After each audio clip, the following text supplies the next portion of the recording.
Hello everyone. My name is Victoria, and I am the founder of the Esprit de Corps project.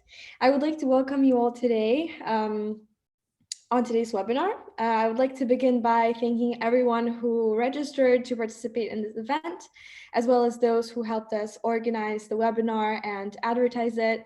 And that includes Francesco, Andre, Julia, Co, Ms. Camille Palou, Stephine, and Cyril. And we will begin today's webinar with a presentation from Danika, who's an advocate for the refugee crisis, who will talk to us about the significance of helping refugees in our community.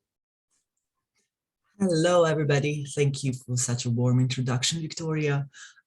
So I would like to thank you for inviting me. And we are not strangers, really, because I've met already so many students from your school who have been in some way engaged in helping refugees, in helping minors, in helping people who are on the street, who are sleeping in rough, inhumane conditions. And through Elise, your French teacher, I don't know, is she still everyone's French teacher or not? Well, I got to know you quite well. And I have to say, I'm amazed by the amount of effort you have put throughout the years in this entire project, into helping refugees. So as I remember, there was some book selling involved, collecting money, collecting clothes, and even one or two distributions around Porte de la Chapelle, and that's what I can testify that it was. I'm so sorry, this cat is killing me. Sorry, Matza.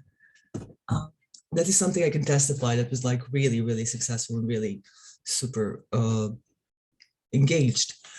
So as you might have known, the situation of the refugees has not changed for these last years. COVID has made things more invisible and therefore more difficult. Minors are still on the streets, they're still sleeping rough. And I just want to repeat the thing I have been kind of telling everywhere for the last 5, 6, 7 years about the situation, about what happens to you when you are underage, isolated refugee minor and you find yourself in Paris. So first thing that you have to do, that is the most logical and normal thing to do, is to claim asylum and ask for help. And you do know that that is a government responsibility. And instead of forming an agency within a government, they actually resourced that kind of service to Red Cross. And Red Cross came up with this little thing called DEMI, which is placed in the center of Paris around Belleville. It's close to the Metro Courant.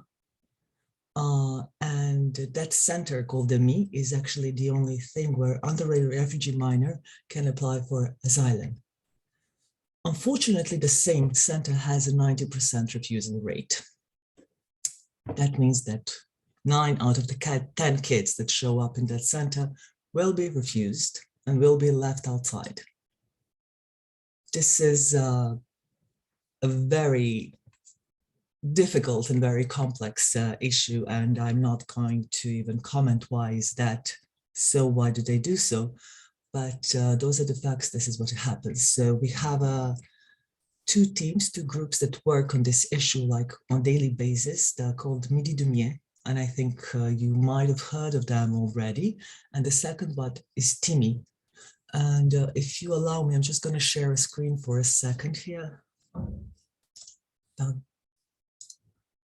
Okay. So this is the page Info Immigrant. Can you see it? Yes. Okay. Those are basically the information of Midi Dumier, but you also have the Facebook pages. I don't want to use Facebook because of the commercials and everything that pops up on it. That's not really appropriate. So Midi Dumier is one of the associations that has been for years active around refugees. They literally gather volunteers. They go every morning around Metro Courant where the DEMI is placed, and they're picking those crying kids, those children who are between 14, 16, 18 years old, from the streets because they were just rejected by the me. In a little park next to the Quran, you have a daily organized food distribution, like a little breakfast lunch thing, like a brunch that goes between 11 to noon. And that is something that is incredibly engaged and active. It's been going on for years. It involves a lot of volunteers, and it has been very successful. So every day they are giving lunch to crying kids. They take their contacts, they take their information, they find, if necessary, they find a translator, they find volunteers who will help them, who will guide them, who will house them if necessary, and they kind of facilitate their trip from being on the street but to actually getting admitted in one of the organization, one of the government organization, into housing, into, they find social workers, they find someone who will take charge of their case. Recently we have been working on this very interesting place, and I want to show you this. So, pardon. Do you see this new picture? No? Okay, I'm going to try to.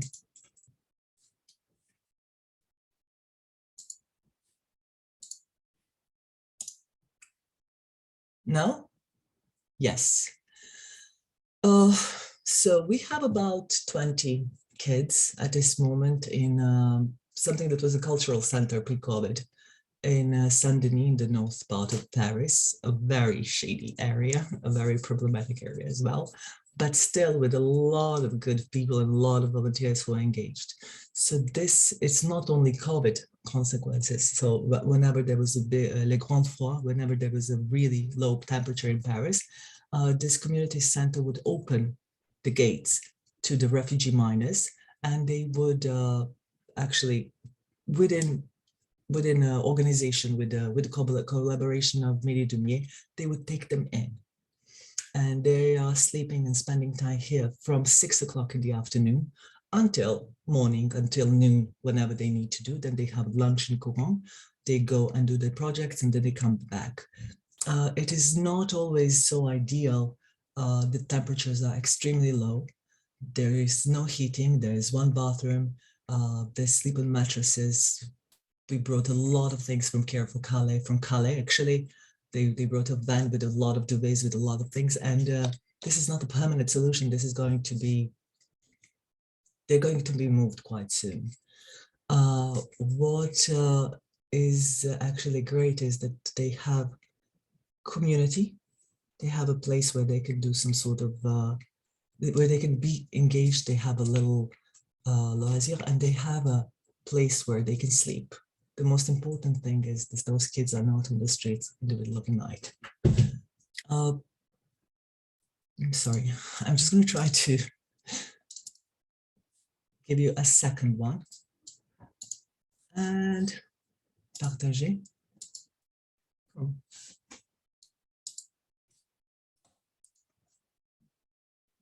It does not do a slideshow. That's a huge mistake. So this photo here is one of my favorites that we took there. They got those mics from the community center. They tried to make a little concert. In the back, you can see the space where they sleep. This is the kitchen. It's all very well connected. It is really, really warm. It is really amazing warm atmosphere. Oops, sorry. It is warm and amazing atmosphere. And there are so many people circulating around this space, around this project, helping them to actually go through it. Now, when you volunteer in a space like this, when you want to help refugee miners, you have to actually take 12 hours or more of your time for that to be completed. They're looking for volunteers who can stay, who can come in the night, in the evening, engaged kids in some sort of activity, involved with them, you know.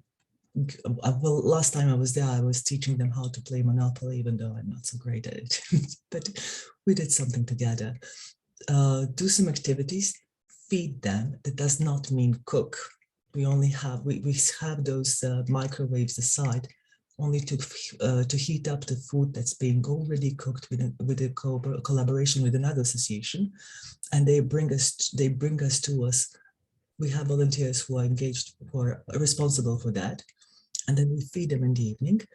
And the most important thing is not to let there's a big stove, like a big, really big wooden, not wooden. It runs on wood. It's a huge metal heater, and you have to put wood in it entire night.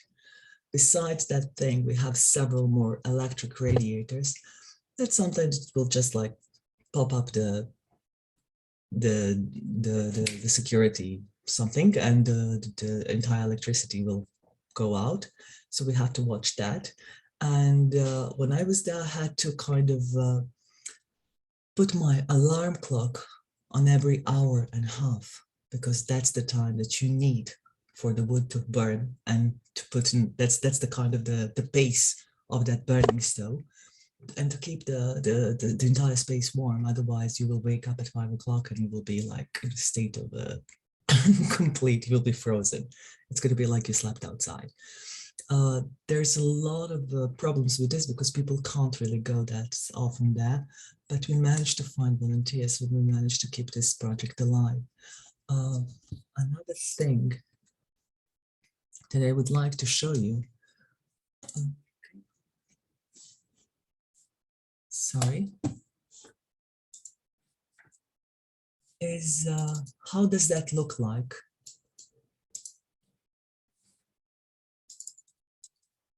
So the picture is not so great.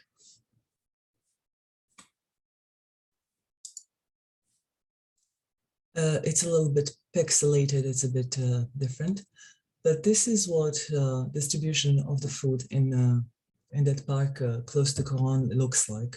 You see all of those kids around. Now, not all of them are on the street. Many of them are housed around different hotels and some sort of accommodation center. They have been taken in charge. But even with that, they are not being provided with food. So you have sometimes kids who are recognized as refugees, they have their status, they have their papers, but they're housed in a hotel and they don't even get a meal a day. Nobody can deal with that. Nobody can address that. It's a problem.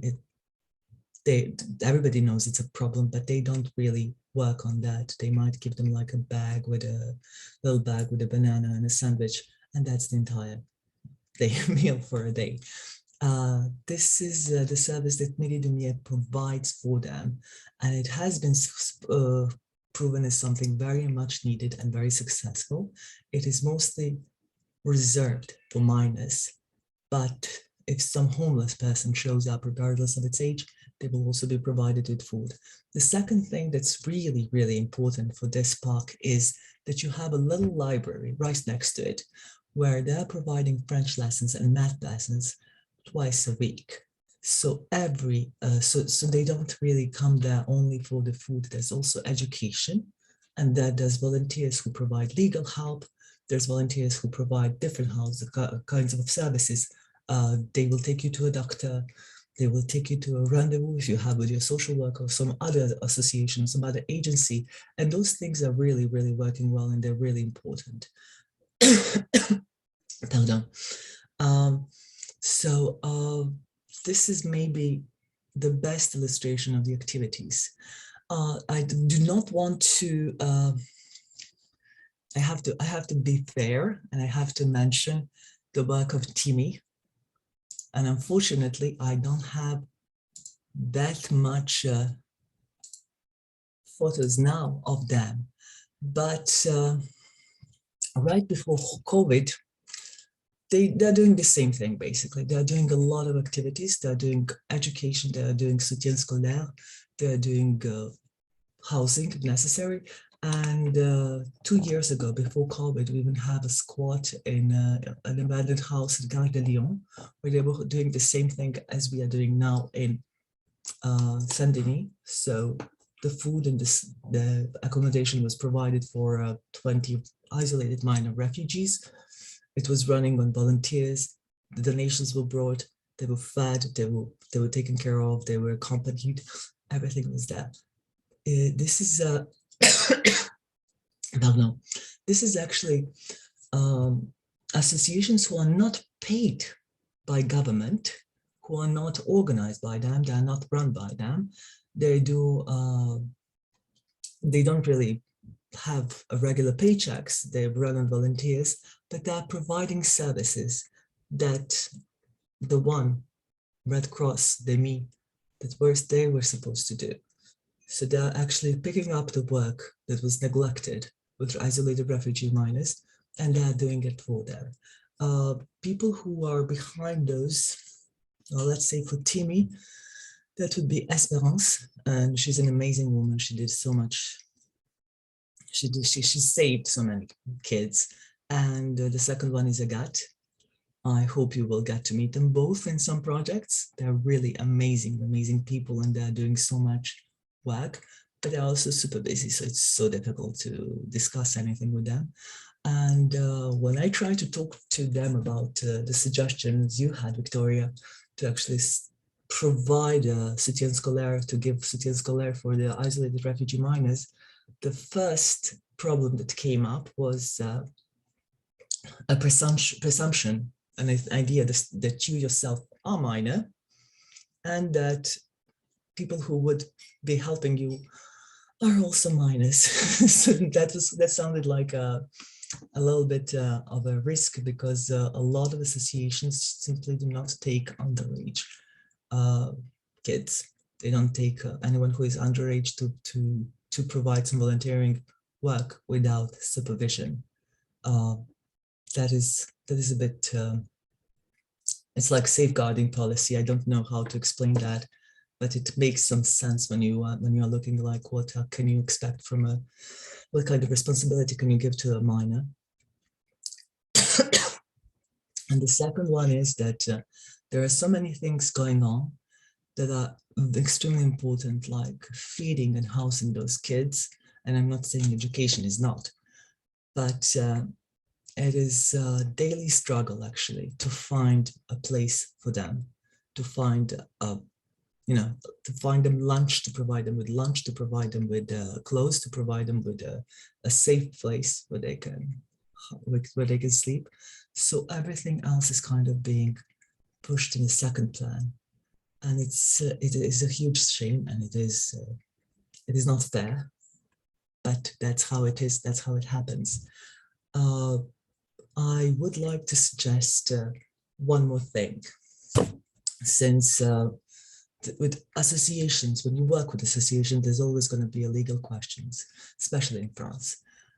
Everybody would like to do that, like in a proper way, to protect themselves and protect others in a way that there are no doubts and no gray areas when it comes to your engagement. I would rather you try to connect with families one-on-one. So I already have several families who are refugees. They don't sleep on the street. Kids are in school. They are, they're taken in, but they struggle enormously with their education, with fitting in, and that kind of the trauma that they've been through, not only in their country of origin, but on the entire trip. Then coming to France and having that imposter syndrome in school, everywhere basically, but in every part of society, that is really, really difficult for them. And I think if you try to connect with families one-on-one and provide some sort of support in education or in learning French language, that would be much, much more successful project than actually grabbing Timmy and Midi Dumier. I got several phone numbers I would like to share, and I would like to, present you with, and we could discuss this as well. But the main concern, what I've understood from in communication with those two associations, is that you are minus yourself and you would need guidance too. You would be need to, you know, they can't leave you all alone. That would be something that would be really risky. I'm not saying that you are irresponsible. I really don't want to do anything like that. I'm just telling you the certain concerns. So I would keep this part for discussion, and I want to move on to something else. I found I teach English at Sciences Po in France. So I have a group of students around me, and I'm very often at campus. I participate in different activities, and I found like last week, I think, or week before, there was a like a refugee week, and students try to commemorate that with some activities like gathering food, clothes, different things. And this is all in France, so it's not Paris. It's a much smaller city. And I found one group who did this. This is a book. It's called Coexister librement.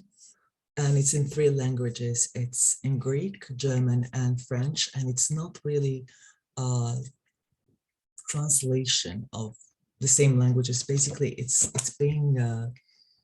made of poems and stories that was written by children from the age 7 to 16.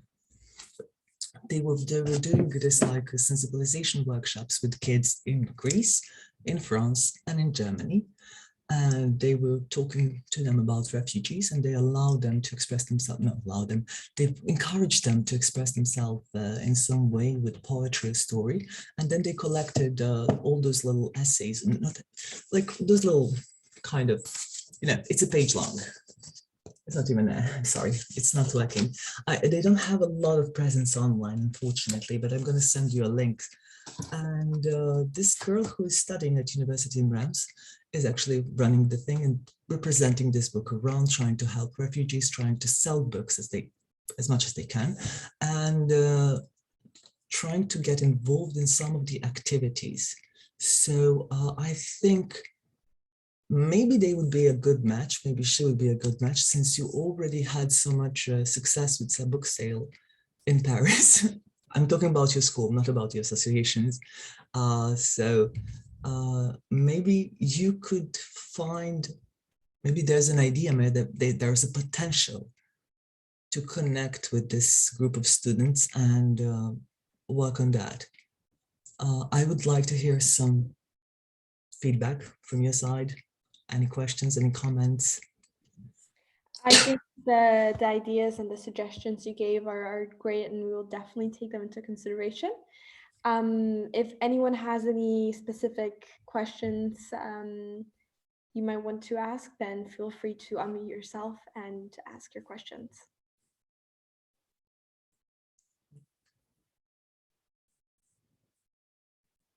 Not really.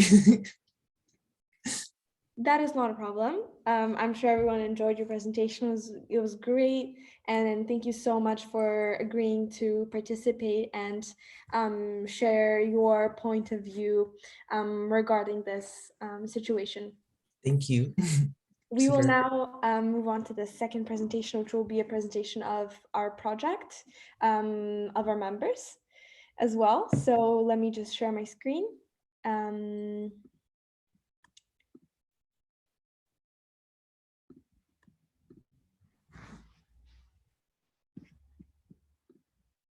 Okay. Can everyone see the screen? Mm-hmm. Okay, that's great. I will begin in that case. So for those who haven't yet heard about the Esprit de Corps project, we are a group of people eager to spread awareness about the refugee crisis and participate in actions directly helping refugees located in Paris, but in France as well. We have a few initiatives already, which I will show you right now. We have a website where you can find a bit about our mission and our purpose. And you can also read there some student-written articles on various recent topics concerning the refugee crisis. We are, in fact, open to receive submissions from anyone interested. So make sure to contact us if you think this is an opportunity you find particularly interesting, if you, for example, enjoy writing yourself. We are also leading an Instagram page with updates regarding our project, anything we are working on at the moment, as well as different infographics, similarly educating about the ongoing circumstances. And as part of our initiative, we have already made an appearance at the primary campus of our school, where I personally was able to talk about the refugee crisis and educate younger students on that matter, and also additionally promote our project. Another initiative was the fundraiser we organized back in December, which is probably where most of you recognize us from. And our project is always developing to reach a bigger audience and improving to make a bigger impact on our community. And this is partially why we are organizing this webinar. But there are certain goals we have set, and I will pass the microphone to another member of our team, Andre, who will tell you more about that in particular. So hi, my name is Andre, and I'll be talking about the goals for our project. So the overarching goal is to help improve the lives of refugees and raise awareness of the problems they face on a daily basis. One way we hope to do this is by having language teaching sessions for the refugees, as you can see on the slide. We believe that a crucial skill for these children refugees is the ability to speak French or English. This opens up a whole world of possibilities, being able to receive a high quality education, making it easier to find jobs in the future, and it will just make their lives a whole much easier. We are currently in the process of looking for an organization to work collaboratively with on this idea, such as the Midi de Me and the Foyer de Grenelle, who we've already contacted and expressed our interest in carrying out this project with them. Another option is we've explored is recruiting people to teach French and English directly from ISP. For example, getting some members of a French A class to help, or creating a project in one of the languages classes, which involve getting students to teach to other children refugees. In addition to the language classes, we are also in the midst of organizing a hopefully in-person seminar where we will get Mr. Gawali Pasolay as our guest speaker. I know him. Sorry? I know him personally. We met a couple of times. He's really super. Yeah. Yeah, he's an inspirational man. So Mr. Pasolay is, if you don't know, Mr. Presley is a refugee himself, fleeing political conflict in Afghanistan to the UK in 2006. He's written many books, most notably The Lightless Sky, which you can see on the slide, which tells a heartbreaking memoir in his journey to the UK. Mr. Pasolay has a degree in politics. He's an advocate for refugee rights, serving as president of the United Afghan Peace Movement. He's the chairperson of the Afghan Youth Movement, patron of the Separated Child Foundation, and commissioner of the Children's Society. And we hope to raise money to have him as our guest speaker in our hopefully in-person seminar. And we hope to be able to get him to fly out to Paris, which was now I'll be passing on the microphone to Francesco to talk more about that. Hello, my name is Francesco, and as Andre just said, one of our future goals to host another one of these webinar, hopefully seminar sessions, is to have Mr. Gulwali Pasarlay as a guest speaker. And to help pay for the speaker fees, we're in the midst of setting up a GoFundMe, which will hopefully be ready by next week, where we'll take any donation possible that could help us achieve this objective. All funds up until this specific goal will be directed towards the speaker fees. And if we do gain more, all donations collected will go towards any future projects that have already been mentioned and many more that have yet to be planned. And as a group, we truly believe it is of utmost importance that privileged communities such as ISP actively work in giving to the less fortunate in society. And therefore, any help is appreciated to help those in need. And if you would actually like to take involvement in our organization, in forms such as volunteer work, we're absolutely open to any types of contributions anyone here is willing to give. Thank you. Yes, so that was a short introduction of our project for those who are not aware of our mission and of what we are trying to achieve. So thank you all for listening. And now we will get on to our second guest speaker, Ms. Hoda Jaberian, who is a project officer at UNESCO and a coordinator, and she will present her presentation right now. Thank you so much, Victoria. And hello to everyone. It was very interesting to hear from Danika, from really hands-on experience, and also from your team members. Very interesting. Before I start, I should say that the information that I will present is really to zoom out from all the discussions that Danika presented and the initiatives that your members are having, is really to look at the situation in France from top, because as UNESCO, we very much work on policy level. There are problems within the system that drills down to the issues that Danika mentioned.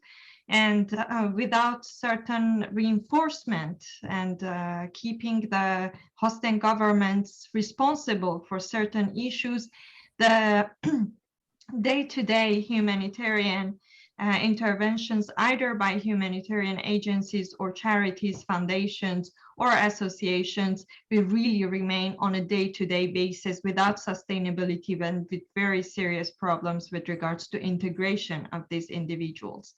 I'm very happy that your team members touched upon some of the key issues beyond humanitarian basic needs support.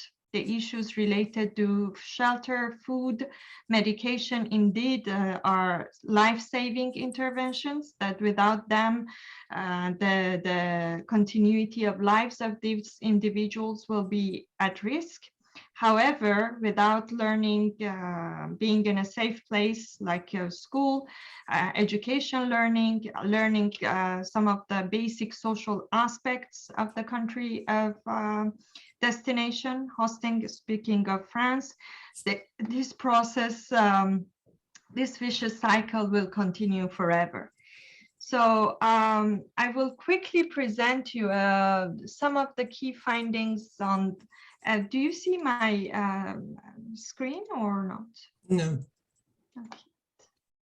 Écran partagé. Okay. How about now? Yes. Okay, great. So I will try to launch it to the.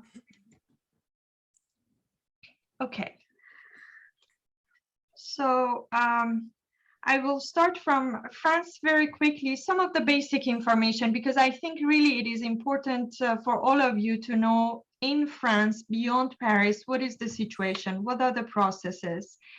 All this information that I'm presenting are from the European Commission's Knowledge Center on Migration and Demography. So key information on the stock of immigrants. And when we talk about immigrants, one thing that you really need to understand that is that many of these people who arrive in France from other countries are really educated people.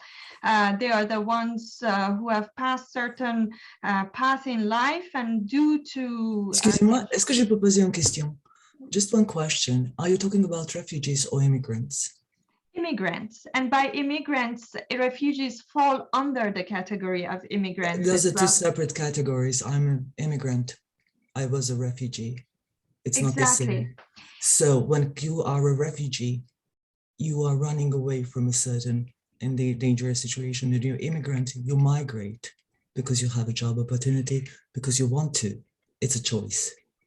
So basically, by the definition, there are many definitions for the migration, but according to the Global Compact for Migration, the migration falls into many categories of forced migration for those who didn't have a choice, informed migration, those, as Danika mentioned, who studied well the choices, they had a choice, very well informed decision of the destination they are choosing to go and study or have a job or have a better life.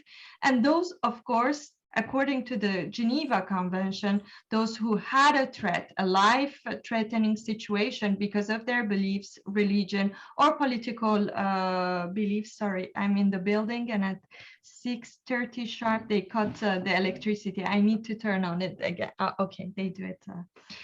So here I'm talking about anyone who is not a natural French nationality who enters. One thing that is very important is sometimes statistics mix up, but the immigrants, we are talking about 8% of total population of France who are immigrants. 5.5 of them are international, coming from outside EU. You will see here that non-EU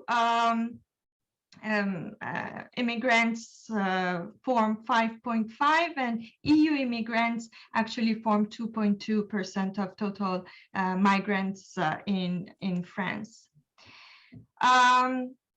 Basically, if we start 1 year, the immigration flow, which looks into one specific year, the number of arrivals versus those who leave the country, in 2018, 387,000 people who have entered France, 52% of them were from EU countries.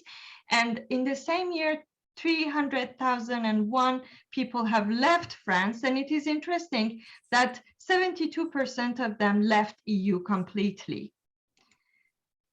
One very important point that was also briefly touched by Danika looks into the residency permits. So out of all the people— It doesn't. I'm not talking about residency permits. I'm talking about recognized refugee status. So what I'm talking about is not migration. It's a refugee status. Refugees who enter the country after receiving the status after receiving the status, this does not happen. Refugees come here without a status, they receive it in the country. You can't start a process before you enter the country. I'm really sorry. If you continue to interrupt me, I would need to ask the organizer to keep you mute, because indeed I'm available for all the questions afterwards. But I just want to make a comment because you're misinterpreting things. I will mute myself now, and I'm going to let you speak. Thank you so much. But please, dude, I just want to say one thing. Migrants, one thing. Refugees, another. You are mixing them up. Thank you. Migration has a very large definition, and refugees are part of those who were forcibly displaced, those who fall under the Refugee Convention by 1951 Convention. So if I may continue, the main issue that we are looking here is that main permits for those who are allowed to enter France and stay in France are due to family reasons or educations, while the least is looking into work permits.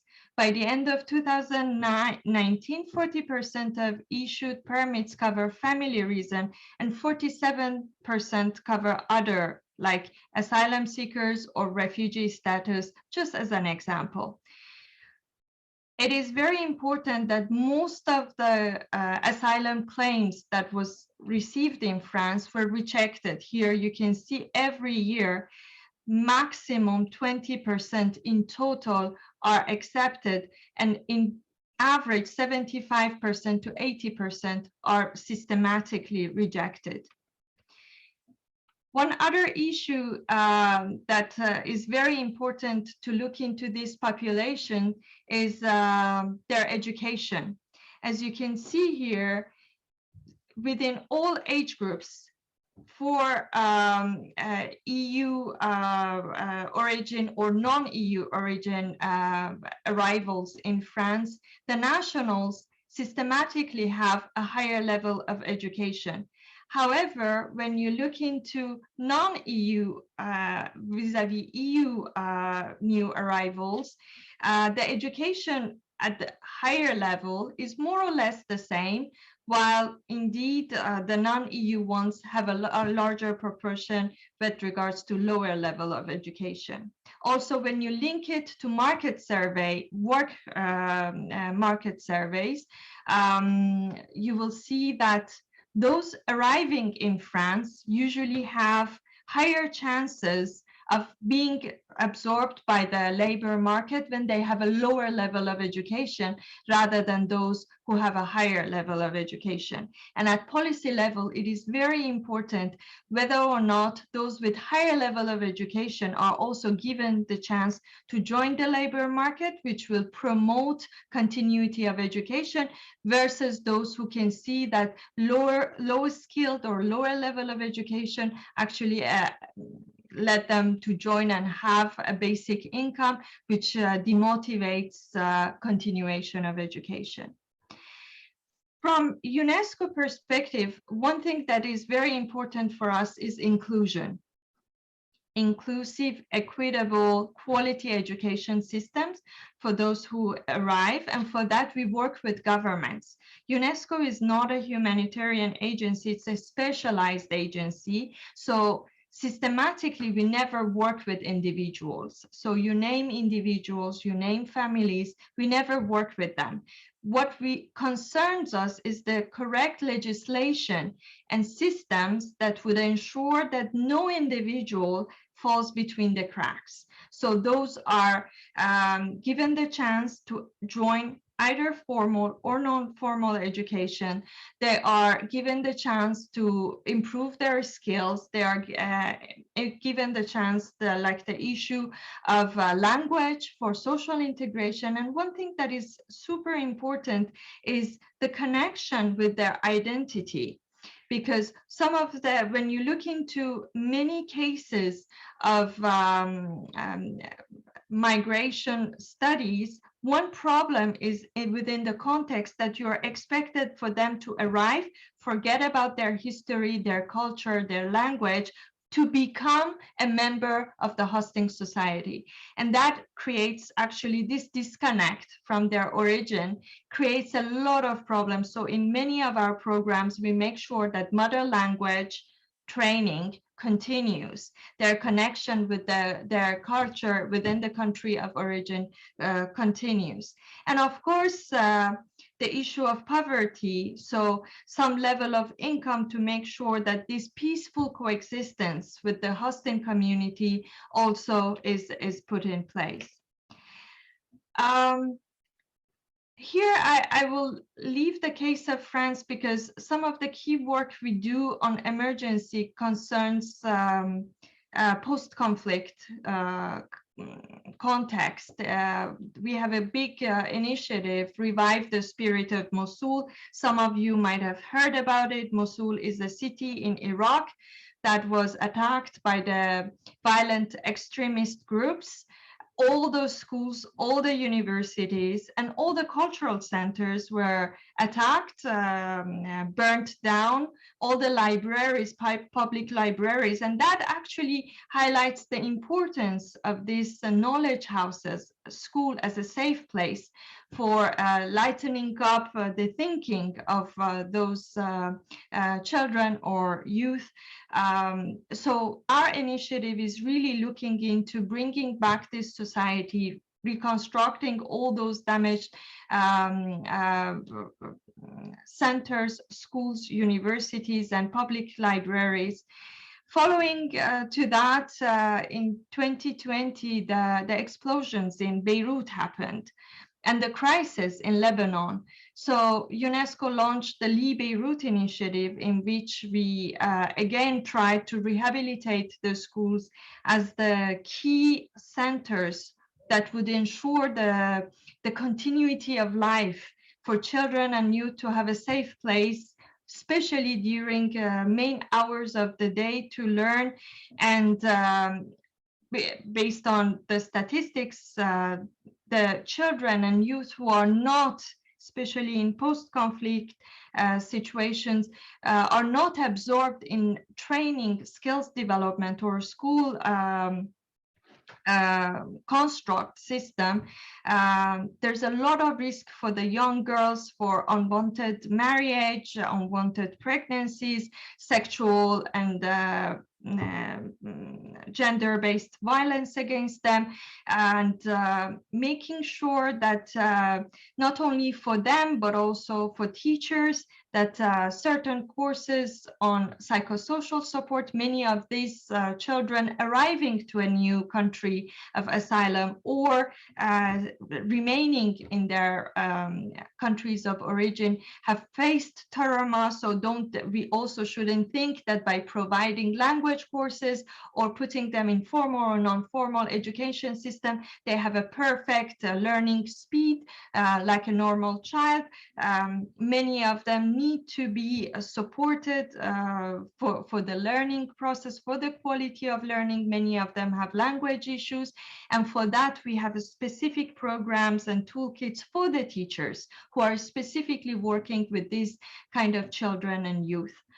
Last but not least, I'm sure all of you have heard about the situation in Afghanistan. So this is another country that we are working very closely with community services organizations who are supporting girls and women. As you might know, since the fall of Kabul and with the de facto authorities, Taliban in Afghanistan, no girls and women have right to education from secondary level onwards. So this is a big problem, because girls are not allowed to get out of their houses without being accompanied with one of the family members, a male family members. They cannot go to school. They cannot have no type of social interaction outside of the houses. So from political side, again, I repeat myself by saying that we are not a humanitarian agency. We don't work on individual cases, but we are very much engaged in the political discussions, in the policy level setting, to make sure that the donor community is very much aware of the needs. We make sure, basically connecting the dots, to make sure that those who are on the ground receive the support and are able to address the needs. So to conclude, there are two key areas that we engaged. One is the legislation, to make sure that the hosting countries have the sufficient legislative framework to address the needs of new arrivals. And when I talk about the new arrivals, there is a mix. There are different types. Some of them might in a later stage be identified fitting into the criteria to receive a refugee status. Some of them will become irregular migrants, meaning that their request, their asylum claim, will be rejected. So technically they should go back to the country. However, in many countries like France, there is a huge number of irregular migrants, those who are not legally accepted to remain in the country, and at the same time their situation in their country of origin is not conducive for them to return voluntarily. And indeed, some others who manage to receive other types of permit who can remain in the country. So I categorize them as a whole as newcomers who have the legislations within the country are sufficiently placed for the monitoring to address the needs. The other area that we intervene is the monitoring of the data. Many of the decisions, many of the situations lack proper monitoring. The data is not communicated on time, and it is not analyzed in a way that those policymakers could be sensitized around those issues. They can never say we didn't know, but it is always a matter of having sufficient evidence and properly presenting it so that the responding legislations are in place.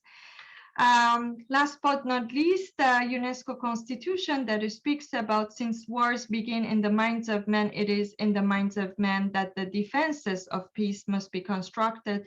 And we truly see this through education and continuation of learning for individuals. Thank you so much. And here you can see our website and indeed my contact information if you need any more information, if certain toolkits or guidelines that are internationally referenced by other international organizations, including humanitarian CSOs and charities, I'm more than happy to support. Over to you, Victoria. Thank you so much.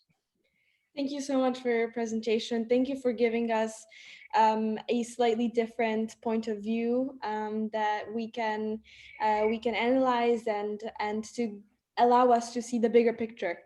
If anyone has any questions, feel free to ask those questions. And yeah.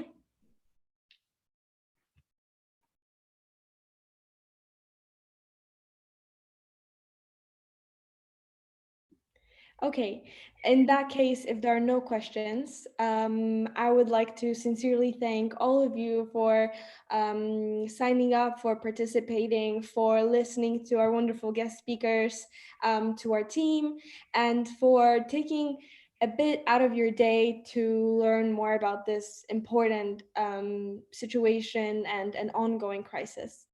If you would like to learn more about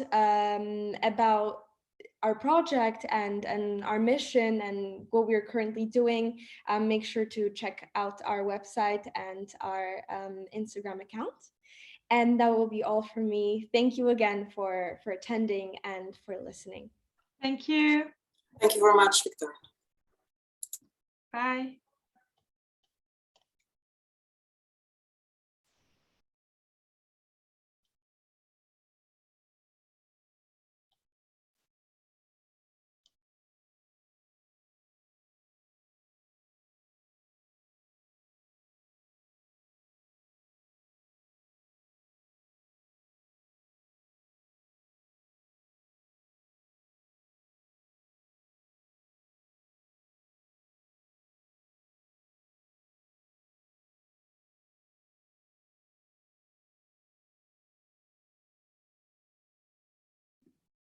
Okay, just a quick thank you to Andre and Francesco for helping out and for everything. Thank you also, Danika, for attending and presenting. And yeah, have a wonderful rest of the night. And hopefully see you soon. Thanks. Bye-bye.